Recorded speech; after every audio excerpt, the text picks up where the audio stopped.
जब भी हम कोई काम स्टार्ट करते हैं या कोई नया बिजनेस शुरू करने का सोचते हैं तो हमारे माइंड में सिर्फ एक ही ख्याल होता है और वो होता है कि क्या ये बिजनेस, क्या ये काम, क्या ये कारोबार हमें प्रॉफिट देगा या नहीं देगा। तो हम इसी माइंडसेट के साथ कारोबार शुरू करते हैं कि हम इस बिजनेस से, इस कारोबार से मुनाफा कमाएंगे। लेकिन जब हम स्टॉक मार्केट में आते हैं या स्टॉक मार्केट में इन्वेस्ट करने जाते हैं तो क्या हमारा माइंडसेट क्लियर नहीं होता कि हम यहाँ से प्रॉफिट कमाएंगे और अर्निंग करेंगे। बिल्कुल होता है, लेकिन यहाँ पे हम कुछ चीज़ों को देखना भूल जाते हैं कि हमें किस तरह से प्रॉफिट होगा।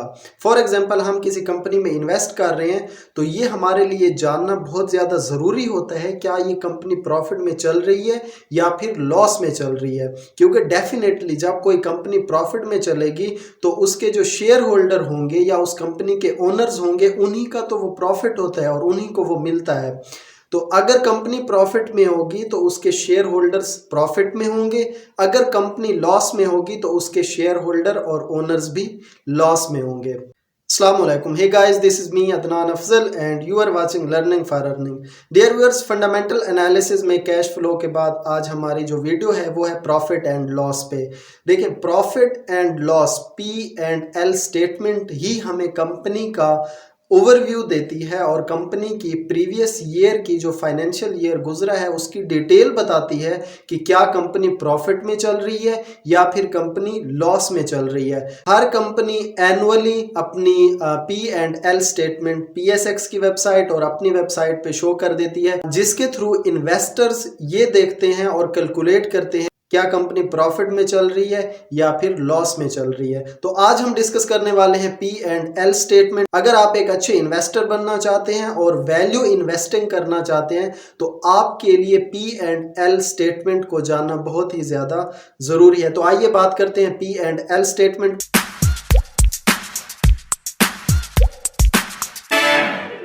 देखिए, P&L स्टेटमेंट का मतलब होता है profit, P for profit and L for loss, यानी प्रॉफिट एंड लॉस स्टेटमेंट। ये बेसिकली होती क्या है, ये स्टेटमेंट हमें कंपनी के मुतालिक बताती है कि ये जो फिजिकल ईयर गुजरा है ये एनुअल रिपोर्ट होती है। तो ये हमें बताती है कि ये जो फिजिकल ईयर गुजरा है, फाइनेंशियल ईयर, फॉर एग्जांपल एक कंपनी है, फाइनेंशियल ईयर 2022 जो अभी गुजरा है, उस साल में कंपनी ने कितना परफॉर्म किया, मतलब कि कितना रेवेन्यू जनरेट किया, क्या क्या उसकी जो है ना एक्सपेंसेस रहे, लायबिलिटीज को किस तरह से पूरा किया, और फाइनली जो ये नेट इनकम है उस कंपनी की वो कितनी हुई। तो ये बेसिकली हम P&L स्टेटमेंट इन 6 जो है ना हेडिंग्स में देखेंगे और एंड में जो नेट प्रॉफिट है, जो हमारा मकसद है यानी कि प्रॉफिट लेना, वो हम देखेंगे कि कंपनी ने कितना नेट प्रॉफिट जनरेट किया। क्योंकि हमें किसी भी इन्वेस्टमेंट में, किसी भी कारोबार में चाहिए क्या होता है, प्रॉफिट चाहिए होता है। तो वो हमें कैसे पता चलेगा, यहाँ से नेट इनकम से पता लगेगा। तो सबसे पहले हम बात करते हैं कि टोटल रेवेन्यू। फॉर एग्जांपल एक कंपनी हम ले लेते हैं XYZ, एक कंपनी है, ठीक हो गया। कंपनी कौन सी है, एक कंपनी है XYZ, ठीक है। प्रॉफिट एंड लॉस स्टेटमेंट जो हम देख रहे हैं ये जस्ट मैं आपको एग्जांपल के तौर पे समझा रहा हूं। हर कंपनी का जो ये रिकॉर्ड होगा, जो फिगर्स, डिजिट्स होंगे, जो वैल्यूज होंगी वो अपनी होंगी। आप वहां पे ये सारा जो ओवरव्यू है, ये स्पेसिमेन आप वहां पे फिट करके ये सारा कुछ कैलकुलेट कर सकते हैं और ये सारी वैल्यूज दी गई होती हैं। तो फॉर एग्जांपल एक XYZ कंपनी है जिसने टोटल रेवेन्यू यानी एक साल के अंदर टोटल रेवेन्यू जनरेट किया $100 मिलियन का। सही हो गया, $100 मिलियन का इसने जो है ना रेवेन्यू जनरेट किया। अब यहाँ पे टोटल रेवेन्यू आता कहाँ से है, कंपनी का टोटल रेवेन्यू आता है टोटल सेल्स, यानी उस कंपनी के जितने भी प्रोडक्ट्स हैं उनकी सेल्स से कितना रेवेन्यू जनरेट हुआ, प्लस कंपनी की सर्विसेज, जितनी भी कंपनी सर्विसेज प्रोवाइड कर रही है वहां से कितना जो है ना कैश जनरेट हुआ, तो ये सारा क्या होता है, टोटल रेवेन्यू होता है। अब जिस कंपनी की हम एग्जांपल ले रहे हैं XYZ, उसने सेल्स और सर्विसेज से $100 मिलियन का जो है ना टोटल रेवेन्यू जनरेट किया। अब इस रेवेन्यू में ये टोटल कंपनी का प्रॉफिट नहीं होता। आपको पता है कि कंपनी ने जो प्रोडक्ट्स बनाए उसकी कॉस्ट्स होगी, और इसके बाद लायबिलिटीज होती हैं जिनमें एक्सपेंस होते हैं, यूटिलिटीज होती हैं, सैलरीज होती हैं, रेंट होते हैं, टैक्सेस होते हैं। ये सारा कुछ हम यहाँ पे P&L स्टेटमेंट में देखते हैं और इंशाल्लाह आगे वीडियो में देखेंगे। अब देखें $100 मिलियन का इसने रेवेन्यू जनरेट किया। अब यहाँ पे हम यहाँ से $100 मिलियन का ये जो कैश आया है ये टोटल कंपनी का नहीं है। यहाँ पे सबसे पहले तो कास्ट ऑफ गुड्स आती है सोल्ड, यानी कि जितनी कंपनी ने अपने प्रोडक्ट्स बेची उनमें कितना लागत आई, यानी कितना खर्चा आया उन प्रोडक्ट्स को बनाने में, तो वो जो पैसे होंगे वो क्या होंगे, कास्ट ऑफ गुड्स होंगी। तो for example cost of goods हमारे पास कितना है, $10 मिलियन है। सही हो गया। अब $10 मिलियन क्या है, कास्ट ऑफ गुड्स हो गई।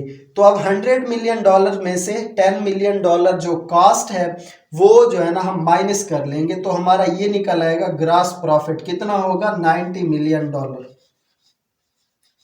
सही हो गया। अब ये $90 मिलियन हमारा क्या है, ग्रॉस प्रॉफिट है। अब ये gross profit actually total profit नहीं होता, अभी इसमें मजीद जो है ना एक्सपेंसेस हम माइनस करेंगे। वो कौन से एक्सपेंस होते हैं, अब दूसरे नंबर पे जो हमारी हेडिंग है वो है ऑपरेटिंग एक्सपेंसेस। जो सबसे पहले नंबर पर जो एक्सपेंस आते हैं वो होते हैं ऑपरेटिंग एक्सपेंसेस।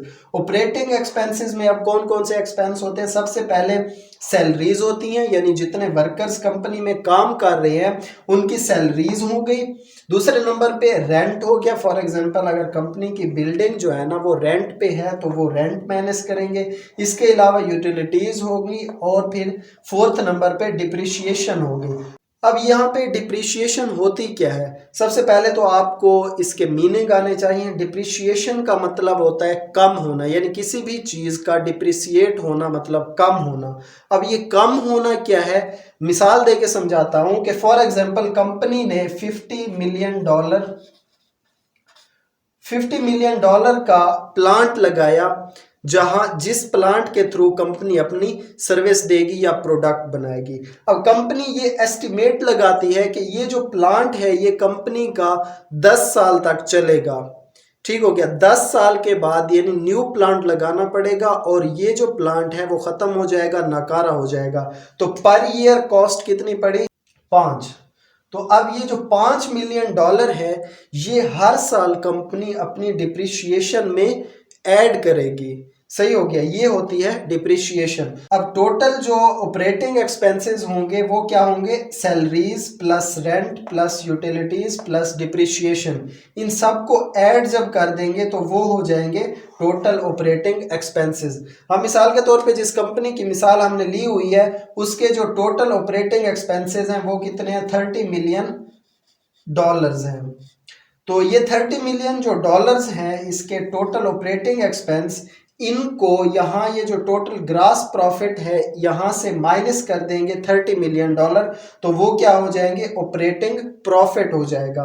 अब ऑपरेटिंग प्रॉफिट कितना होगा, 90 माइनस 30, यानी 90 माइनस 30, तो ये कितना हो जाएगा, $60 मिलियन। अब ये क्या है, ऑपरेटिंग प्रॉफिट है, यानी वो प्रॉफिट जो कास्ट ऑफ गुड्स और ऑपरेटिंग एक्सपेंसेस को निकालने के बाद जो हमें प्रॉफिट होगा वो क्या होगा, ऑपरेटिंग प्रॉफिट होगा। अभी ये जो ऑपरेटिंग प्रॉफिट है ये भी नेट प्रॉफिट नहीं है, यहां से $60 मिलियन से इंटरेस्ट एक्सपेंसेस, यानी कोई भी कंपनी जब अपना काम स्टार्ट करती है तो वो बैंक से लोन लेती है डेट की सूरत में। तो फॉर एग्जांपल कंपनी ने जो डेट लिया हुआ है उसका इंटरेस्ट भी देना होता है, एनुअली होता है, सेमी एनुअली हो या मंथली हो, जो भी हो। तो यहाँ पे हम क्या लेंगे, एनुअली जो इंटरेस्ट एक्सपेंस होगा वो भी यहाँ पे ऐड करेंगे। फॉर एग्जांपल इस कंपनी का जो इंटरेस्ट है वो है $10 मिलियन एनुअली। सही हो गया। अब इस $60 मिलियन में से इस $10 मिलियन को माइनस कर देंगे, टोटल कितना बचेगा, $50 मिलियन, यानी 60 माइनस 10 कितना हो जाएगा, $50 मिलियन। ये क्या होगी, इनकम बिफोर टैक्सेस। अब ये जो $50 मिलियन है, सही है, ये जो $50 मिलियन है ये है इनकम बिफोर टैक्सेस। ये इन सारी जो हेडिंग्स मैं आपको समझा रहा हूं ये इसी तरह से अलग अलग प्रॉफिट एंड लॉस स्टेटमेंट में मेंशन की गई होती हैं और आपने ये सारा कुछ देखना होता है। अब इस $50 मिलियन में से आपको पता है कि हर गवर्नमेंट किसी भी कंट्री की, ख्वाह वो कंपनी हो, तो गवर्नमेंट उस कंपनी पे जो है ना स्पेसिफिक कुछ टैक्सेस होते हैं जो वो चार्ज करती है और गवर्नमेंट लेती है हर साल। तो फॉर एग्जांपल ये जो हम कंपनी की मिसाल हमने ली हुई है XYZ की, इसके टैक्सेस हैं $10 मिलियन एनुअली। अब इस $50 मिलियन में से $10 मिलियन जो टैक्सेस के हैं उन्हें माइनस कर देंगे, तो बचेंगे कितने, 50 माइनस 10, ये बचेंगे 40। सही हो गया। अब ये जो $40 मिलियन है ये एक्चुअली नेट इनकम या नेट प्रॉफिट है इस कंपनी का जिसकी हमने मिसाल ली हुई है। तो यहाँ पे अब गौर करने वाली बात क्या है, सबसे पहले तो हमने ये देखना है कि ये जो वैल्यू निकली है नेट इनकम, किसी किसी कंपनीज की ये माइनस में चली जाती है।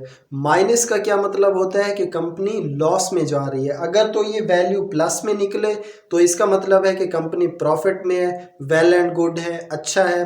अब यहाँ पे अगर माइनस में आ जाए तो इसका क्या मतलब है कि कंपनी लॉस में चल रही है। अब ये जो नेट इनकम निकलती है ये डिपेंड करता है इस कंपनी के बोर्ड ऑफ डायरेक्टर्स पे कि वो या तो इस अमाउंट को अपने शेयर होल्डर्स में एज अ डिविडेंड डिवाइड कर दें या फिर इन पैसों को अपने बिजनेस को एक्सपेंड करने में यूज करें। ये सारा कुछ डिपेंड करता है कंपनी के बोर्ड ऑफ डायरेक्टर पे जो कि सिलेक्ट करते हैं कंपनी के शेयर होल्डर। अच्छा, एक और यहाँ पे मैं बात ऐड कर दूं जो कि बहुत ही ज्यादा इंपॉर्टेंट है। यहाँ पे हमने ये जो डिप्रिसिएशन वाला सेक्शन है इस पे भी थोड़ा सा गौर करना है कि कंपनी का मोड ऑफ बिजनेस किस तरह का है, कि क्या कंपनी की जो डिप्रिसिएशन वैल्यू है वो बहुत ज्यादा तो नहीं है, यानी कि कंपनी फॉर एग्जांपल अगर तो डिप्रिसिएशन की जो वैल्यूज हैं वो बहुत ज्यादा हों तो कंपनी का जो ये जो प्रॉफिट होगा वो फिर नया प्लांट लगाने में इन्वेस्ट हो जाएगा और फिर जो शेयर होल्डर्स हैं उन्हें बहुत ज़्यादा अर्निंग नहीं होगी। तो इसलिए ये सारी बातें जो है ना जहन में रखनी चाहिए, खासतौर पे डिप्रिसिएशन को और नेट इनकम को, कि क्या कंपनी का मोड ऑफ बिजनेस किस तरह से है और क्या कंपनी हमें जो प्रॉफिट है वो देगी या नहीं दे सकेगी। उसकी मेंटेनेंस में तो इतना खर्चा नहीं आ रहा कि सारा उसका प्रॉफिट वहीं पे दोबारा यूज़ ना हो जाए। So this is all about profit and loss statement. I hope you understand कि प्रॉफिट एंड लॉस क्या होता है, किस तरह से कैलकुलेट करते हैं और ये किस तरह से हमें हेल्प करता है to choose a best paying stock. तो ये थी आज की वीडियो। अगर वीडियो पसंद आई हो तो वीडियो को लाइक कर दें और चैनल पे न्यू है चैनल को भी ज़रूर सब्सक्राइब कर दें ताकि मैं आपके साथ मिलता रहूं और हम सीख सकें कि किस तरह से वैल्यू इन्वेस्टिंग की जाती है और किस तरह से स्टॉक एक्सचेंज से हम इजीली अर्न कर सकते हैं। तो मिलते हैं इंशाल्लाह एक और अमेजिंग और इंटरेस्टिंग वीडियो के साथ। अपना बहुत सारा ख्याल रखिएगा, मुझे भी दुआओं में याद रखिएगा। Till next video, take care.